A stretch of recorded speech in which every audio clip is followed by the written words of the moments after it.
Hi everybody, it's me, Beth Maitland from Drama Queen Bee Quilt Studios, and this is another episode of Road Trip Ramblings. We're going to talk about some quilting ideas right now. In the presentation of a couple of gifts of beautiful quilts that I made for my family that I've given as an early Christmas over this Thanksgiving holiday, we got to talking about what it takes for a beginner to become a quilter. And there are only two things that when people ask me this, when beginning sewers or quilters ask me, or fans even talk to me, hey, how do you become an expert quilter? How do you even start?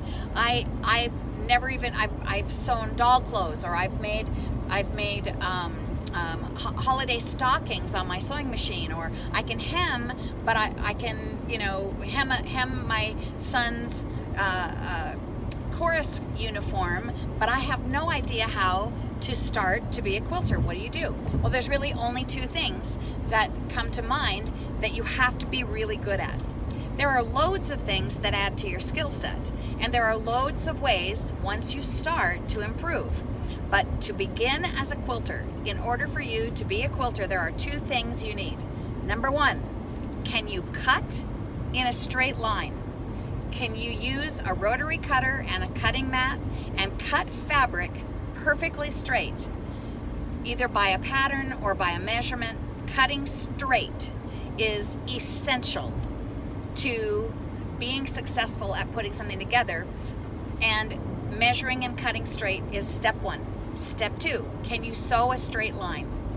If you are confident and can follow a line on your sewing throat of your machine or along the edge of a foot on your machine, if you can cut a straight line and sew a straight line, you can be a good quilter. Literally, as a long arm quilter who does a lot with already completed quilt tops that you as a quilter might send me to manufacture all three layers, the quilt top, the backing, and the batting inside, into a finished product for you. The number one most difficult thing is to correct bad measurements, wavy lines, and inaccurately pieced projects. It is so difficult to work in extra fabric or to make up for an uneven sewing seam on a border or a sashing, especially the further out from the middle that you get to the outside of the lines of the quilt. It is so difficult. So to sort of problem solve, and not really the long arm quilter's job. It needs to be quilted accurately and pressed and sewn accurately, and it will be a breeze to quilt, and you will end up with the most beautiful product. Even if all you need is to sew together squares or rectangles to start your first quilt project, if you can cut straight and if you can sew straight, you are going to be a good quilter. And your first project is going to lead to your next project, and your skills are going to grow and you are going to improve. So those are the two key factors in getting started as a beginning quilter.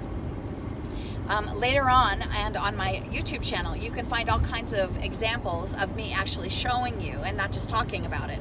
But I have a demo on how to use a cutting mat and a ruler and a rotary cutter to accurately quilt and accurately cut patterns or rectangles or from measurements required in a pattern that you're following. But honest to goodness, those two factors will make you a fantastic quilter, and all the rest, like everything good in life, is just practicing. So get out some fabrics. It's not too late for Christmas or for Hanukkah to start a project.